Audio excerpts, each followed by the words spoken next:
justice now, so easy. National Legal Services Authority provides competent advocate in legal proceedings, all possible legal help and advisors when you need the most. does speedy settlement of long pending cases through Lok Adalats. And that too absolutely free of cost. National Legal Services Authority, better justice, better society. For more information, contact Legal Services Authority office in the nearest court. Or call the toll-free number 15100. Our path to justice now, so easy.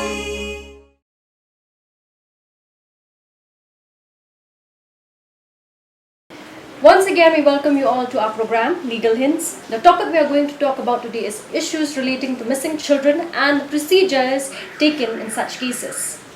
Here with us to elaborate on this topic is Miss Christine Fanai, Sub-Inspector of Police. Welcome, Miss. Okay, all right. So, ma'am, can you tell us who is a missing child? Okay. A missing child is defined as a person who is below the age of 18 years and whose whereabouts is not known by his or her parents or guardian. They may be gone missing, or they might have been kidnapped or abducted, or for that matter trafficked. So what should a parent or guardian do in case of a child missing? The first and foremost thing that a parent should do is visit the nearest police station and lodge an FIR. They can also contact the emergency helplines as 100 police emergency helpline, or for that matter childline. And the best thing would be that they go to the police station, to the nearest police station, and lodge a formal written FIR. And I would suggest that they carry a photograph of the child missing, and give the particulars of the child, as in what did the child wear the last time he was seen before missing, and give all the particulars of the child, his height, or the clothes that he was wearing. And also, if the child, supposing in today's world we see that even children use mobile phones, so if the missing child have a mobile phone, the parents can mention that, and it would be easy with modern technology to track out their location through phone. And apart from that, they can also give us more information about the child, as in how is the child, whether he or she is a well-behaved child, or is going through something, who his or her friends are, so that we can inquire through his friends, or yeah. So what is the role of the police once such a case is lodged? The first thing that we do is that we immediately register a case under an appropriate section of law. A child might be abducted or kidnapped or trafficked, so we accordingly register a case. And then what we do is we pass the information about the child missing. We send WT wireless messages that we call throughout the state, or for that matter throughout the country. And we inform all the police stations in our area and outside our area, say in different districts. And if the child have a telephone, like I said, we would try to trace the last location of the child. And if the child has gone missing suspected to have gone missing with a friend, then we would try to find out as to where they have been. And then we would immediately inform the matter to we have this special police unit, special juvenile police unit we call it, in each and every district police headquarters.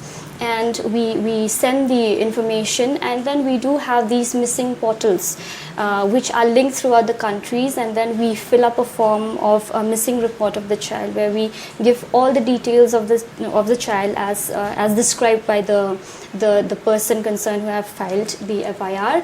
And then we enter details of the child there. So in case if the child is recovered somewhere else, in maybe in any other state, so we get to know through it. Then what we do next is that we do a publicity, as in we get we publish the photograph of the missing child in the daily newspaper, or be it local or national newspaper or television, so that there will be a wide publicity of the child being missing, and through that also we many a times get to trace the whereabouts of the missing child. Can you tell us more about your experience in this field or in such cases?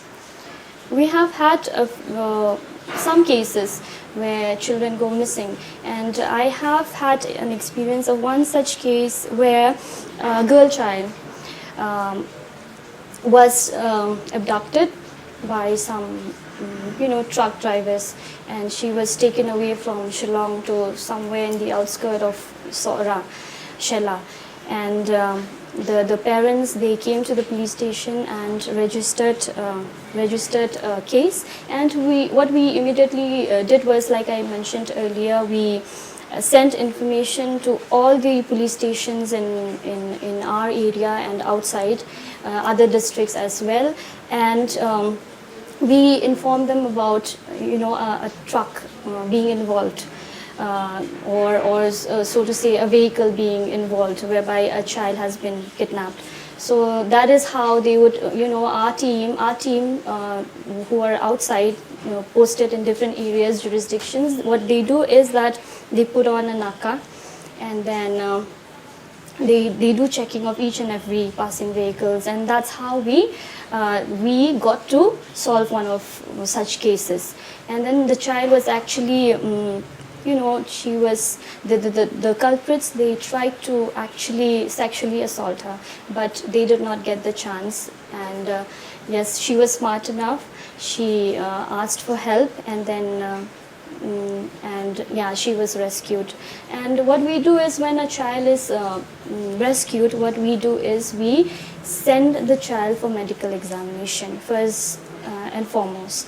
That is our top priority.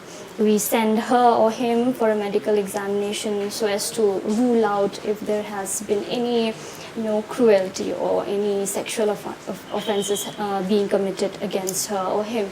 And then after that, we contact the Child Welfare Committee and the other stakeholders who are involved in cases relating to children. So we tie up with them, and then we send them for counseling, because sometimes, many a times, they are traumatized by the incidents or the things they've been through while they were being, say, trafficked or kidnapped. So that is what we do. We send them for counseling, and then they would be sent back to their family, or either we send them to child care institutions for the time being, so that they get to come out of their fear and whatever things they have been through. Like we all of us have heard about runaway children, Yes. and missing children. So Yes. now, what is the difference between a runaway child and a child who goes missing?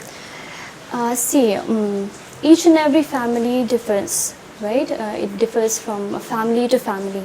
Some children are being taken really good care of, but some come from families, from broken families, or say families where they are being abused by their own parents or relatives. And so when we say genuine missing, we cannot differentiate though. There are some cases where the child, for example, he might just be playing around in the compound, and someone with the intention to actually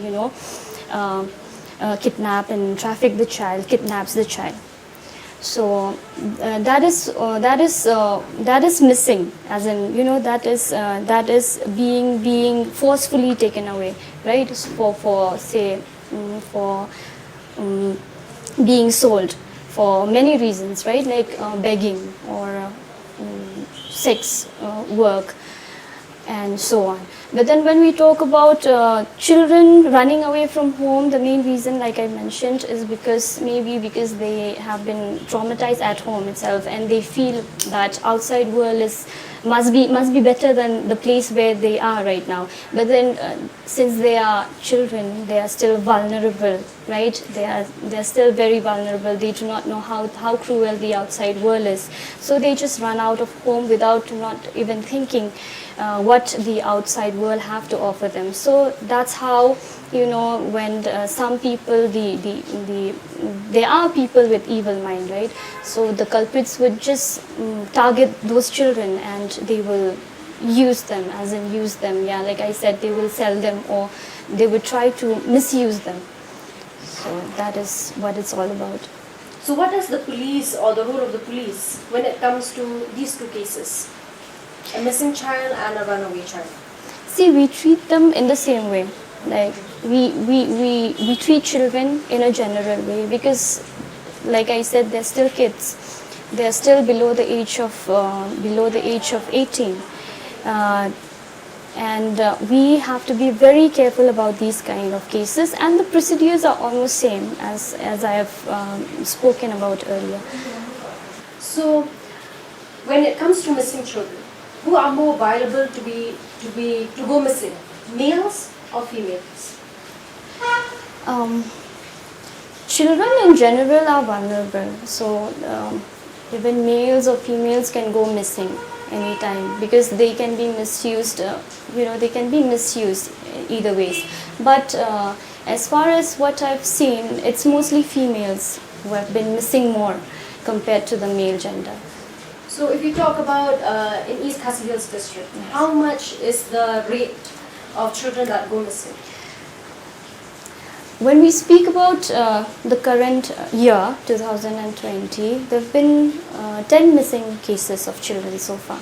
Like you've mentioned earlier about children below the age of 18 years, so they're considered children. Now we know of cases of children who are 16, 17, maybe 15, who elope or run away from home with their friends, maybe boyfriends, or with someone who's elder to them, or maybe younger, same age. So what do you have to say about these cases?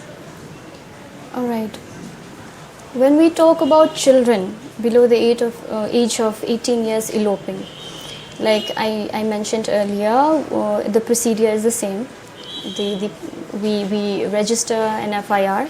At first, we would be registering the case as a missing case. So later, in later stages of the investigation, if we find out that the girl child has eloped, what we do is when we rescue them, we try to find out the reasons as to why they went missing. And if we come to know that they have eloped with somebody, we record their statements first. And then if we find out that the girl child has eloped with another boy who is below the age of 18, then we add additional sections to the case. All right, and then what we do is that we have to apprehend the boy child. We have to apprehend him. We have to send him to the Juvenile Justice Board of the concerned jurisdiction, the district, and then they do the needful.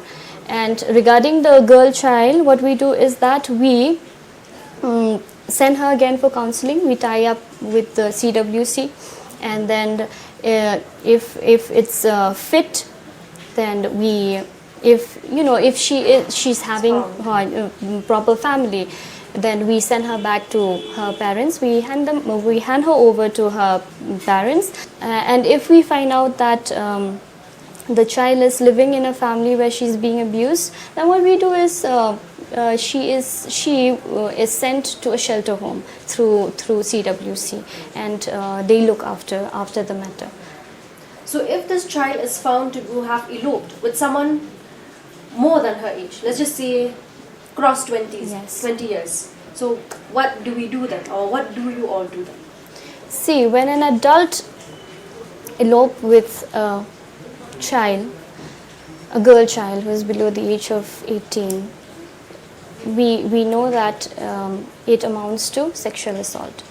So we immediately register a case in the POCSO Act. So what we do is that the things that we do to the child is the same, and what we do to the accused person is different.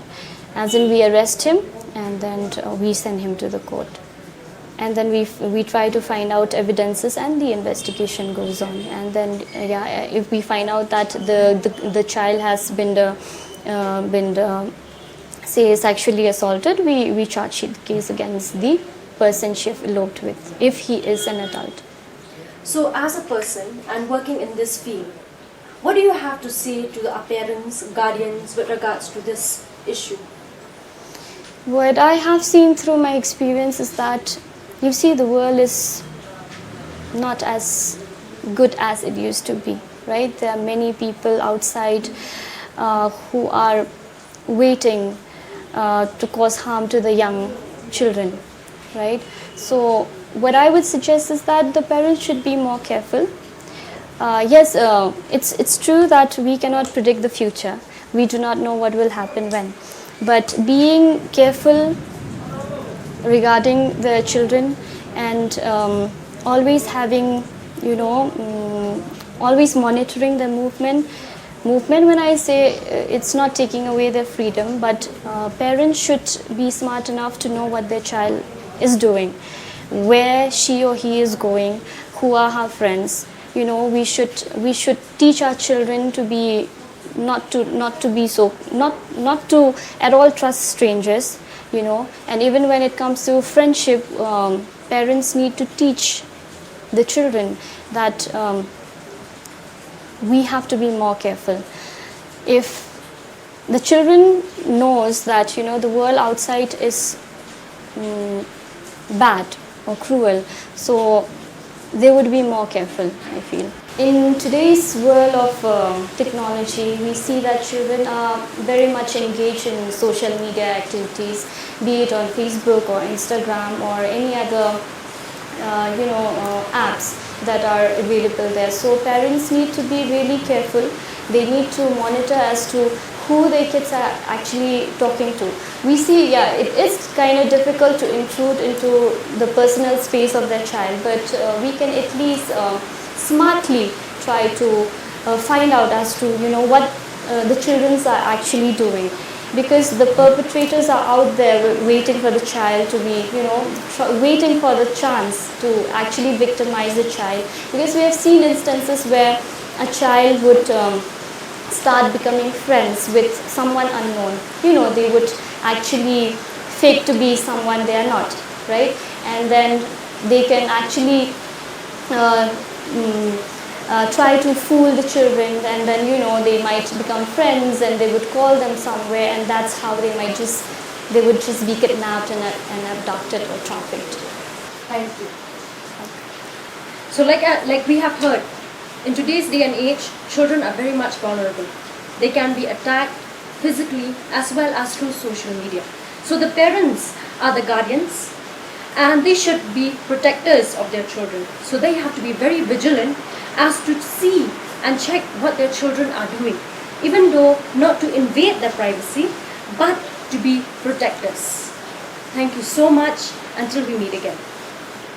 Our path to justice now is so easy. National Legal Services Authority Provides competent advocate in legal proceedings. all possible legal help and advices when you need the most. Does speedy settlement of long pending cases through Lok Adalats. And that too absolutely free of cost. National Legal Services Authority, better justice, better society. For more information, contact Legal Services Authority office in the nearest court. Or call the toll-free number 15100. Our path to justice now is so